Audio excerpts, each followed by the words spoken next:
I've taken the view that maybe there are 5 or 6 things that are, looking back on 40 years in the heritage profession, that I would say are my chief outtakes. That you need to keep educating yourself. It's not just a matter of getting one degree, it's a matter of keeping on.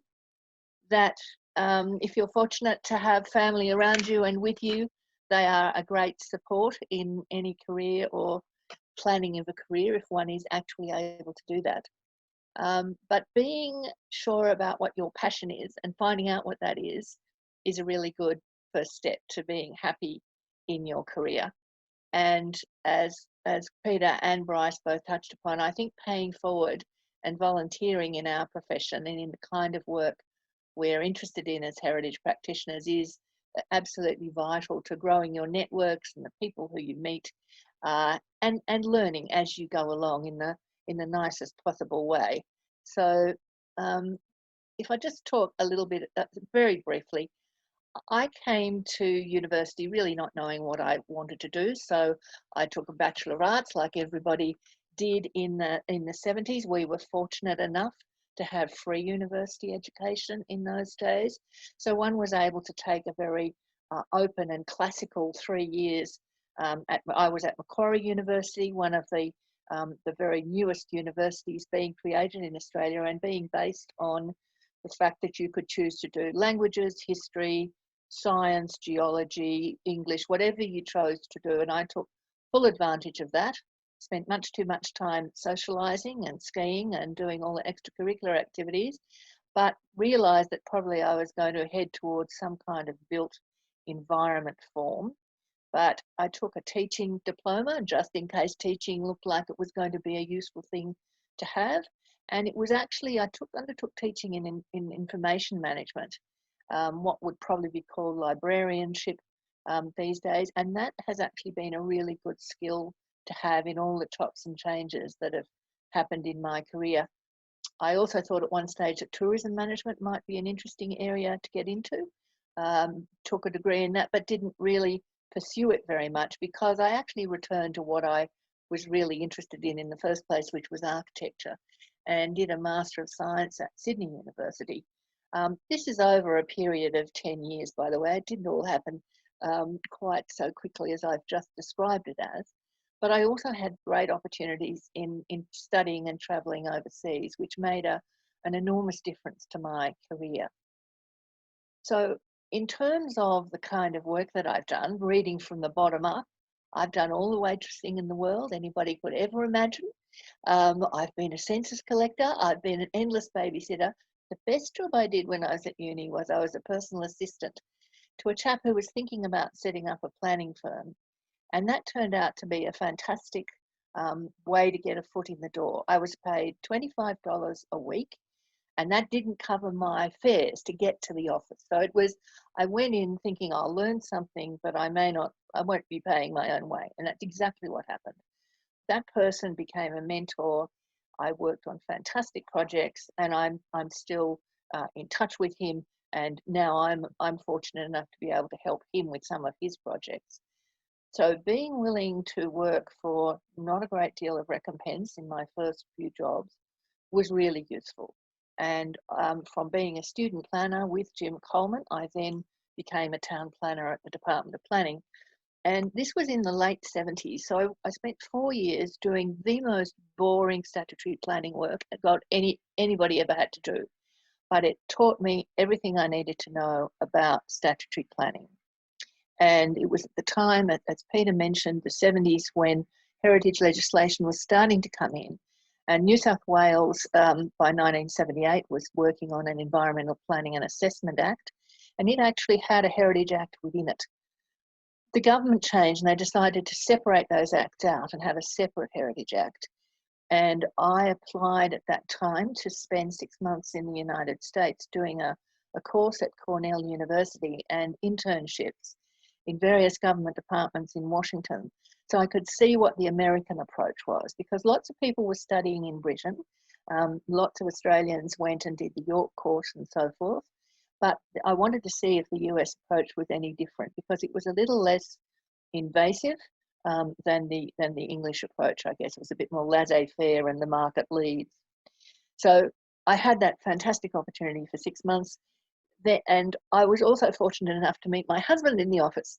So Robert and I married. We were the office romance, and at that time, in the way offices worked, he had to leave the office because you couldn't have a married couple working in the same office. So he went off and set up his own practice. We subsequently had 2 wonderful children, and I kept moving through the Department of Planning in various jobs as managers, and information branch and so forth, which was fantastic, but it was very regulatory. And so after a while, I was invited to join the Historic Houses Trust, which was a wonderful organisation in Sydney which ran a series of house museums across the state. And there I worked for another 10 years, looking after those house museums, doing exhibitions on things like rural architecture, vernacular architecture, even things like early Australian quilts, an enormously wide range of curatorial activity.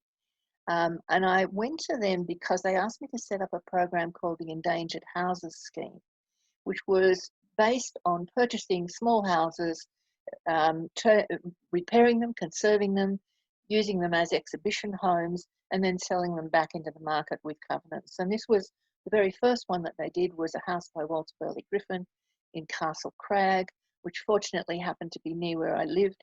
And we did that over a 2-year period, bought a house in absolutely perilous condition, conserved it, sold it into the private market, successfully returning the money to put into another similar house. But by the time that project was well and truly over, I'd been asked to go and join Godden Mackay Logan, which was a private practice, to set up a interpretation wing for them. At that time, GML was about 10 people, small office in Redfern. And over the next 15 years that I worked there, we grew that into a much larger office. We started a Canberra office. We ended up with about 80 people, and the practice is still extremely active. As Peter said, most heritage practices have moved into the strategic planning and advice area. That's certainly the case with GML, where it started very strongly in the archaeology area, and that remains a strong suite. Adding issues like interpretation and planning and strategic advice gave it a breadth in the marketplace and a breadth of expertise within the organisation that was a really useful kind of addition, I think. I left GML in 1916-17, stopped being a director and partner there, and started to work mostly for the Getty Conservation Institute in Los Angeles, running programs for them on conservation planning and doing conservation plans for properties all around the world, modern heritage properties. So if you look at the Getty's website and look for the Keeping It Modern program, you'll see there's a fantastic range of over 70 sites all around the world that have received financial support to do conservation plans or to do works, and I've been involved in those for the last few years. So in terms of finding my passion, when I finished my arts degree, I wanted to be an epidemiologist. I was really keen to do that.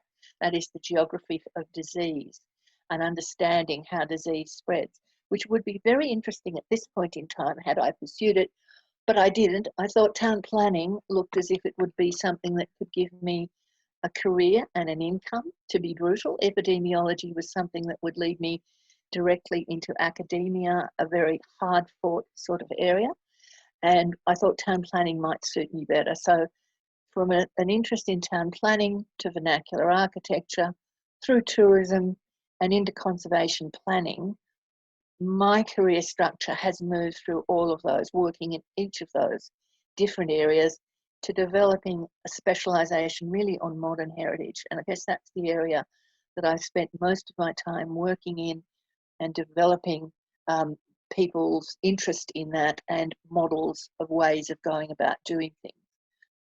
I see that practice now moving much more towards sustainable development, and I was fortunate to write a chapter in the recent ICOMOS publication, The Futures of Our Past, which is looking at the impact of climate change on heritage and the role that culture has in climate change management and mitigation.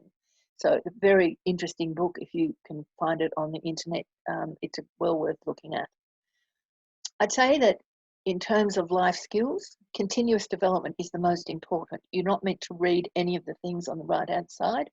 It's simply to say that if you are writing and if you are reading, you will be a better practitioner, because your skills in writing and being able to persuade people very clearly of what you think is best in terms of strategic advice for their property or directions you would like them to go is really, really important.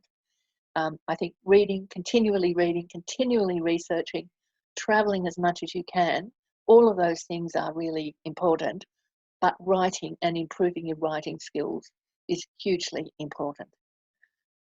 My greatest benefit in being in practice has definitely been volunteering, becoming involved with ICOMOS, Docomomo, sometimes with historic houses like Nutcote and Eraldine. They've all been incredibly significant for me in terms of the people that I've met, the lessons that I've learned, the places that I've been to. And I encourage any young graduate who asks me to join up to a committee, because you will learn more in the committees than you have through your university degree, but you'll certainly make the networks and meet the colleagues that you will use for the next few years of your life. So to me, at the end of the day, I think my conservation practice has been very varied, very interesting. It's grown and evolved as heritage and conservation practice has, both nationally and internationally. But if I reflect back on it, I'm more passionate and interested about the people that I met in doing that. Jack Mundy, who was a wonderful friend and mentor through me through the years I was at Historic Houses Trust, and he was the chairman. People like Susan MacDonald and David Logan, who have become friends as well as clients through meeting at conferences, getting to know them, and introducing me to extraordinary circumstances. The photograph in the top left is a lady named Zara Alibaba, a woman whose professional and personal life could not possibly be more different to mine, whom I met at a conference and ended up working for her on a wonderful project in Kuwait. And the bottom right-hand photograph is a meeting in Kuwait where we developed a conservation plan, the first in that country, for Abraj Al Kuwait, one of the tentative items on their World Heritage List. And to suddenly think, well, one minute I was studying at Macquarie University and not doing everything I should have done according to my lecturers, and some 20, 30 years later, I was sitting in a room with a minister who had been responsible for the army who took Kuwait back after the war, and thinking what an extraordinary range of experiences heritage and conservation work has given to me. So the last slide is, look, you win some and you lose some. I've made loads of mistakes. I can't tell you how many, but I've misjudged buildings. I haven't read them closely enough or archaeologically enough. I have made mistakes about professional integrity of other people. I've felt very let down sometimes, but that is what happens in life. And there's also been wonderful wins and wonderful laughs. And the thing is, you just have to move on. Nobody can be static. Everybody's career moves on. Don't worry too much. Now, my last slide is, if you can only take two things away from this talk, have a look at these two documents, because I think they're really interesting in terms of innovation and the way in which heritage conservation and practice will go for the future. Thank you.